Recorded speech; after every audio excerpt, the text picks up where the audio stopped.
Alors aujourd'hui pour cette nouvelle vidéo, je vais faire une vidéo consacrée au single de La Isla Bonita.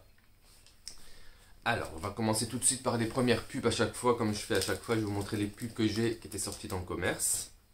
Donc il y avait deux pubs qui étaient sorties dans un Smash It et je crois que c'est l'autre, c'est un Number One.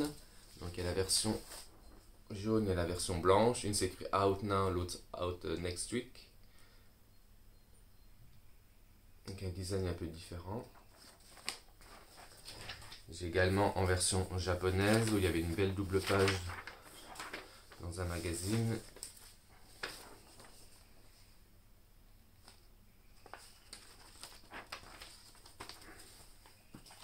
Et pour le single de La Isla Bonita, j'ai également une petite musique sheet qui vient d'Angleterre.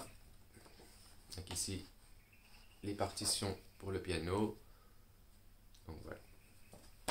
Alors on va commencer tout de suite donc par les maxi 45 tours. On va commencer par le Sublime Picture Disc anglais,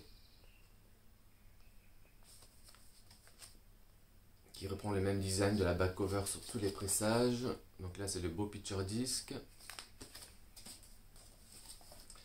Donc le maxi 45 tours. Derrière, vous voyez, c'est la même pochette que sur le Picture Disc, avec la pub de l'album toujours en dessous, et la photo en grand de la pochette. Et dernièrement, j'ai reçu ce sublime vinyle australien, le pressage australien, avec comme d'habitude le sticker price, ici le price tag. Une pochette toute fine, toute fragile, qui reprend le design des Américains. D'ailleurs, j'ai également l'américain qui est ici, qui est encore tout style de neuf. Alors on va peut-être comparer avec eux. Donc on peut voir par rapport à l'américain, l'australien est tout fin. Il est beaucoup plus ici. Il y a 2-3 cm en moins. Et au niveau de la back cover, donc il n'y a pas le code barre.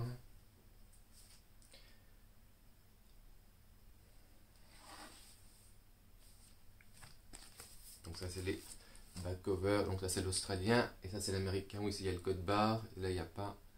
Et l'américain il est vraiment un beau rouge vif, et celui-ci il est un peu passé orange.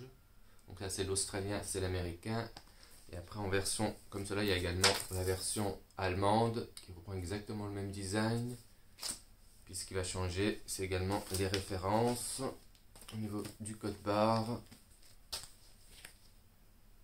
Donc ici, là il y a un texte ici, il y a écrit toujours France je crois, il y a toujours un code barre spécial avec écrit France en dessous. Et après c'est exactement la même chose, c'est deux versions Extending Remix et Instrumental. Donc ça c'est l'allemand, ça c'est l'américain. Après c'est les trois mêmes. Donc la seule spécificité de l'australien c'est le price tag et puis c'est vraiment du papier ultra fin et fragile. Donc c'était mes deux nouveautés que j'avais reçues sur La Isla Bonita, j'ai reçu le maxi américain et l'australien. Et après on va finir avec les deux maxi japonais, donc l'édition classique et la version Record Store Day. En fait la version classique elle est beaucoup, le jaune il est beaucoup plus foncé en fait, alors que normalement ça doit être l'inverse, que le Record Store Day elle est un peu plus pâle, même elle est toute blanche, là elle est quand même un peu moins blanche. Puis après la même chose c'est le derrière. Et comme d'habitude ils sont pas foulés, ils n'ont pas mis toutes les références ici comme sur la version originale, ici il y a toutes les références écrites. Et là, ils n'ont rien écrit du tout. Voilà, donc là, la version Record Store Day, la version originale. Alors, après, on va enchaîner sur les deux petites cassettes. Comme d'habitude, j'ai la petite cassette japonaise et la petite cassette canadienne. La belle. Avec l'OBI complet pour La Isla Bonita. Après, j'ai le CD classique allemand. Le maxi japonais avec Gambler dessus, qui figure sur aucun single de Madonna.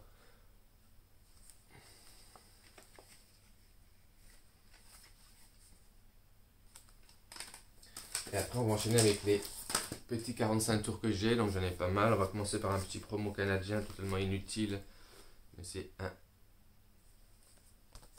c'est 45 tours canadiens. Je sais plus si c'est un promo ou pas. Non, c'est un classique. Alors après, on va enchaîner avec le français, avec une pochette différente. Ici, le copyright s'écrit fabriqué à Paris, avenue George Kennedy. Pour comparer avec le classique anglais et le français. Donc ça, c'est le français, c'est l'anglais. Donc la pochette est différente. Et également l'allemand qui reprend le même design que l'anglais.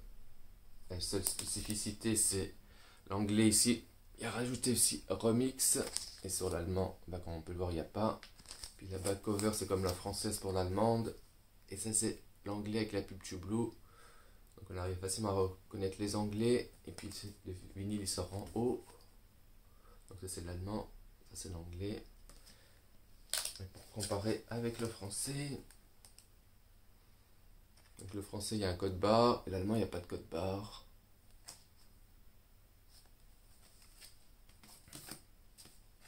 Et après, on va finir avec le sublime japonais. Donc j'ai deux versions. Donc il y a la première version. Et puis j'ai une deuxième version où ici il y a un petit cadre bleu, rouge. Où c'est écrit, je crois que c'est la pub pour le Wizard Girl Tour au Japon, je crois. Ou c'est pour Mitsubishi, je sais plus. Donc ça, c'est la spécificité des deux qui sont différents. Là on voit un peu mieux. C'est les mêmes références, c'est la même chose, avec la sublime pochette japonaise. Voilà. Donc là, c'était ma petite vidéo consacrée à l'Isla Bonita. Pour ceux qui ont vu hier, j'en avais mis une première version, mais j'avais oublié de mettre ma sublime nouveauté qui est la version australienne. Donc je l'ai vite fait aujourd'hui. Donc voilà. Donc j'espère que cette vidéo de l'Isla Bonita vous a plu. Normalement, demain, je vais me consacrer à American Pie. Il y a pas mal de choses. Et voilà. Donc j'espère que cette vidéo vous a plu. Bon 8 mai et à bientôt. Salut!